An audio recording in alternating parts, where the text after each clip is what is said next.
मैं जब यहाँ आ रहा था तो मैं सोच रहा था किन लोगों के दर्शन होंगे यहाँ पर। तो मुझे विचार आया कि इस दुनिया में 7 बिलियन लोग हैं जिनको प्रभु ने 84 लाख योनियों में से मानव योनि दी है, और 125 करोड़ भारतीय भाग्यशाली हैं जिनको भारत में जन्म लेने का अवसर मिला, वो दिखाई देंगे, और जो भारतीय मूल के लोग हैं वो मिलेंगे।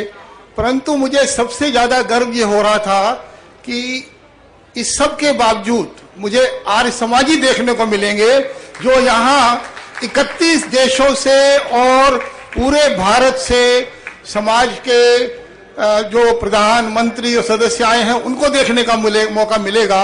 इसलिए मैं अपने को बहुत सौभाग्यशाली समझता हूँ कि ऐसा समुदाय मुझे देखने को मिल रहा है। मेरे ख्याल से दुनिया में ऐसा समुदाय, ऐसे स्वामीगण, ऐसे भद्र पुरुष, भद्र युवतियां मेरे ख्याल से दूसरे किसी पंडाल में ना कभी हुए हैं ना होंगे। तो इसलिए मुझे बहुत खुशी हो रही है। पर मैं सोच लेगा कि ये विनय आर्य जी ने, धर्मपाल जी ने और ब्रह्मचारी राज सिंह जी ने मुझे क्यों इसके अध्यक्ष बनाया। तो मेरे दिमाग में आया ये एक जीता जागता उदाहरण आप लोगों को दिखाना चाहते हैं जिसकी सारी सफलता, अगर कोई सफलता पाई है तो वो स्वामी दयानंद के अनुयायी होने के कारण, आर्य समाज का भक्त होने के कारण। तो ये आप लोगों को दिखाना चाहते थे कि किस प्रकार इन चीजों का असर पड़ता है। 1939 की बात है। मेरे नाना जी जो पक्के आर्य समाजी थे लाहौर से, और मेरे बाबा जी जो स्वामी रीतानंद सरस्वती जिनकी 101 साल में मृत्यु हुई, दोनों ने उस वक्त स्वामी दयानंद के सिद्धांतों पर चलकर जात पात तोड़कर अग्रवाल, मदर हमारी और राजपूत हम उस वक्त शादी करी।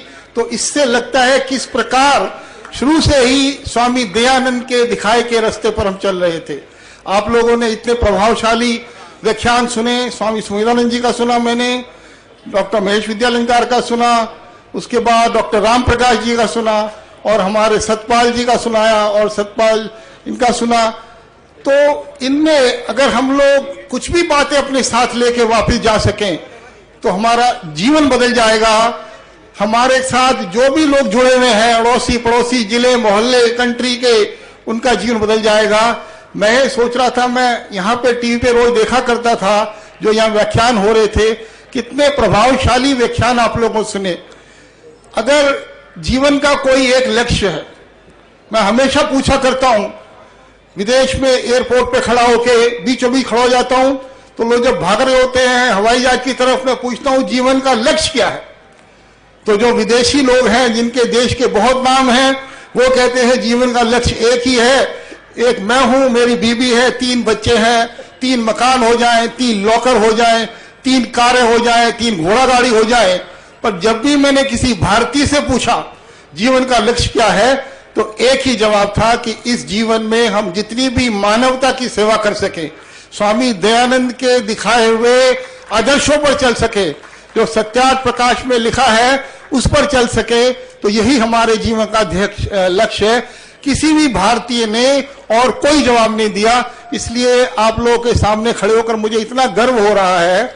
मैं तो कोई विद्वान हूं नहीं, परंतु जो अपने जीवन का तजुर्बा है, ये जीवन की बातें हैं, और जिन बातों से मैंने कुछ सीखा है उसके बारे में कुछ चंद मिनटों में कहूंगा, जिससे कि आप देखो। मैं 1967 में एक पश्चिमी जर्मनी के स्कॉलरशिप पर जर्मनी जा रहा था। पूरे देश से एक व्यक्ति को सिलेक्ट किया गया था। तो आर्य समाज मेरठ में, थापानगर आर्य समाज, सदर आर्य समाज और बुढ़ाना गेट वालों ने मुझे सम्मान दिया, आर्य समाजियों ने, कि तुम बेटा जा रहे हो, स्वामी दयानंद के सिद्धांतों को पश्चिमी जर्मनी मत भूलना, वहां बहुत विषमताएं आएंगी, बहुत ऐसे मौके आएंगे जो आदमी अपना चरित्र छोड़ दे, संस्कार छोड़ दे। तो उन्होंने मुझे 8-10 किताबें दी। तो जाने में 20 किलो वजन था, तो मैंने वो किताबें अपनी अटैची में रख ली। हमारी चाची आई, उसने कहा मैंने 2 किलो लड्डू बनाए हैं, वो लड्डू अंदर रख दिए, किताबें बाहर कर दी। तो मैंने कहा चाची 2 लड्डू मैं खा लेता हूं, पर ये किताबें तो मैं ले जाऊंगा।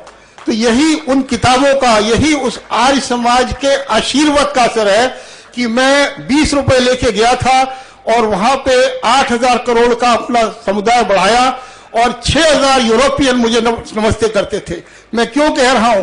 क्योंकि माताजी गुरुकुल में पढ़ी, गुरुकुल की स्नातिका थी कन्या गुरुकुल देहरादून, पिताजी गुरुकुल कांगड़ी में महाविद्यालय ज्वालापुर में पढ़े, उसके स्नातक थे। तो जो संस्कारों का असर है उसको कोई नहीं काट सकता। जितने भी मेरे साथी जर्मनी जाते हैं इंडिया से, बहुत से लोग वहां जर्मन लड़की से शादी कर लेते हैं और मीट और मांस खाना शुरू कर देते हैं। 28 साल पश्चिमी जर्मनी रहने के बावजूद भी हम लोग शाकाहारी हैं। और मैंने 4 बार इंडिया आके एक लड़की ढूंढी कि शादी करनी है तो एक ऐसी लड़की से करनी है जो एमए संस्कृत में हो। तो चौथी बार हमारी जो अमिता जी हैं, जो कुरुक्षेत्र यूनिवर्सिटी में संस्कृत में एमए कर रही थी, उनसे शादी हुई। मैं इसलिए कह रहा हूं कि जो संस्कारों का, जैसे अभी हमारे सतपाल जी ने भी कहा, जो संस्कारों का जो एक शक्ति है उसका कोई मुकाबला नहीं है। एक मैं आपको घटना सुनाऊंगा, वो घटना के पीछे एक कोई सबक है। एक बार यमराज ने 6 यमदूत नीचे भेजे कि भाई एक ये बहुत बड़े व्यापारी हैं, इनका समय आ गया है, इनको अब उठा के ऊपर ले आओ। तो वो यमदूत पहुंच गए उसके ऑफिस में। उन्होंने कहा मुझे लेने आए हो, चलेंगे पर अभी तो 2 बजे हैं, दफ्तर का इतना काम फैला हुआ है, इतनी मुझे मीटिंग करनी है, तुम शाम को 6 बजे आना। उन्होंने कहा कोई बात नहीं, चलिए 4 घंटे बाद आ जाएंगे। तो वो 6 यमराज 4 घंटे बाद फिर आ गए शाम को 6 बजे। तो देखा क्या कि वो जो व्यापारी थे वो सत्यार्थ प्रकाश पढ़ रहे थे। तो उन्होंने कहा ये सत्यार्थ प्रकाश पढ़ रहे हो आप? उन्होंने कहा हाँ। इसका मतलब आप स्वामी दयानंद के अनुयायी हो? कहने लगे हाँ। इसका मतलब आपके जीवन का लक्ष्य पूरे विश्व में मानवता की सेवा के जरिए विश्व उत्थान करना है? कहने लगे हाँ। वो वापिस चले गए और यमराज से आके कहते हैं ये व्यक्ति को तो अभी 100 साल से ऊपर जीना पड़ेगा।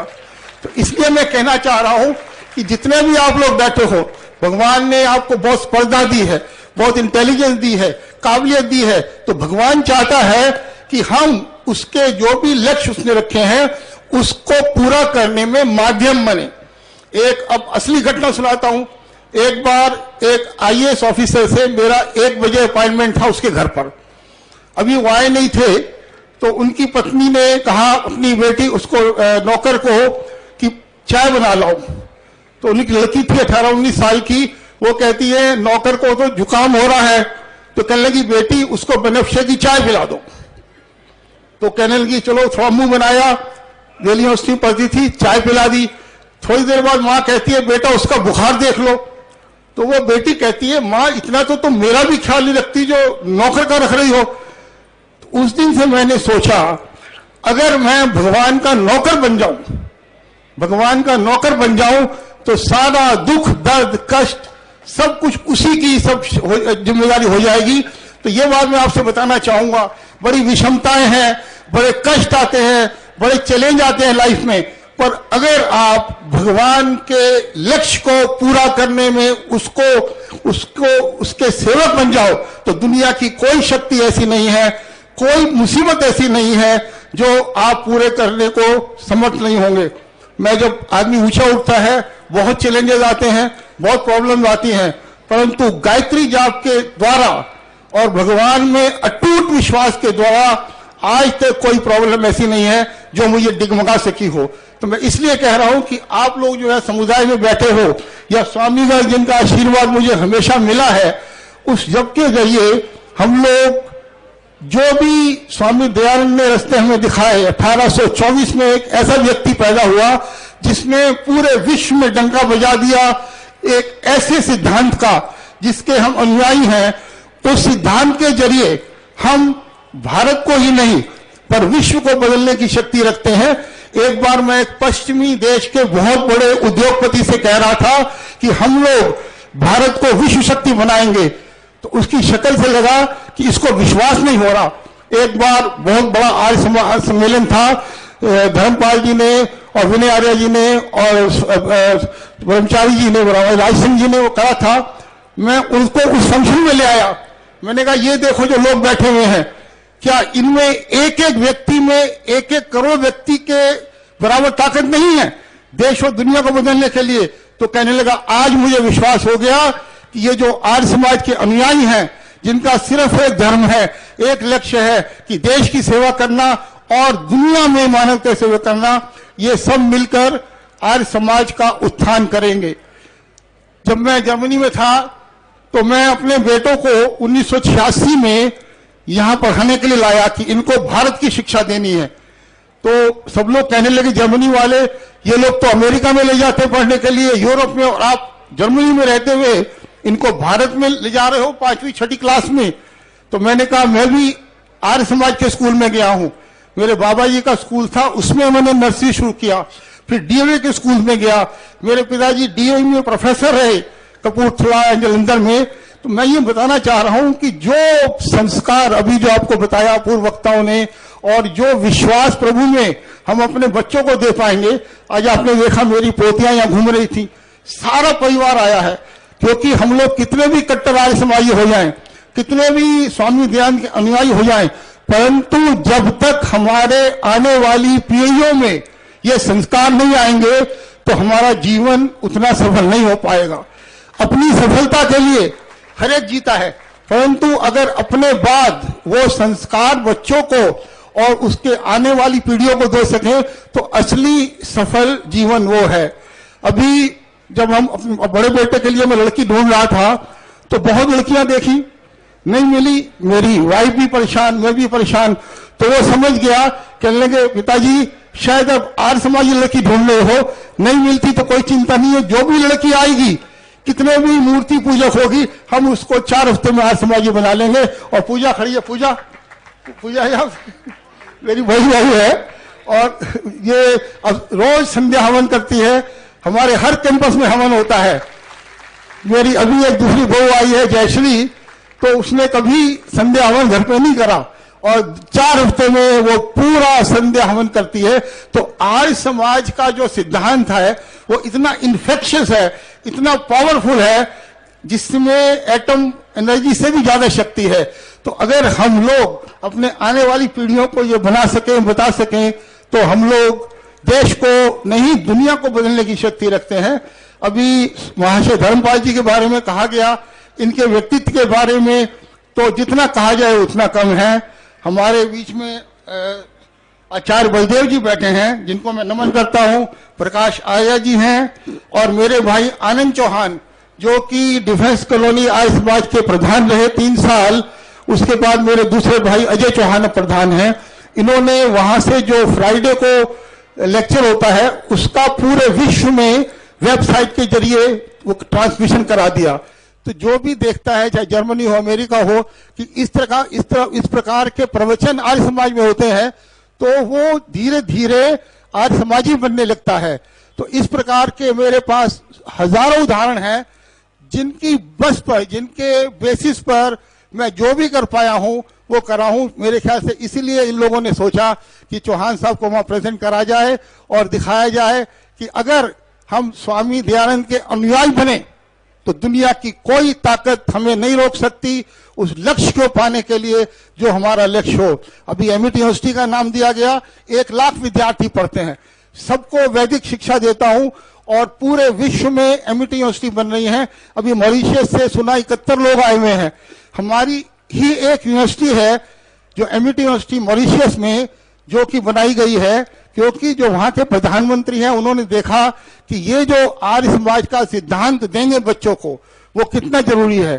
तो ये मैं कहना चाह रहा हूं कि आप लोग जो यहाँ पे आए हो, ये बहुत पुण्य का काम है। आप लोग कितनी दूर से आए हो, कितना कष्ट उठाकर आए हो, कितना खर्च कर आए हो, परंतु इससे बढ़िया पुण्य कोई और हो नहीं सकता।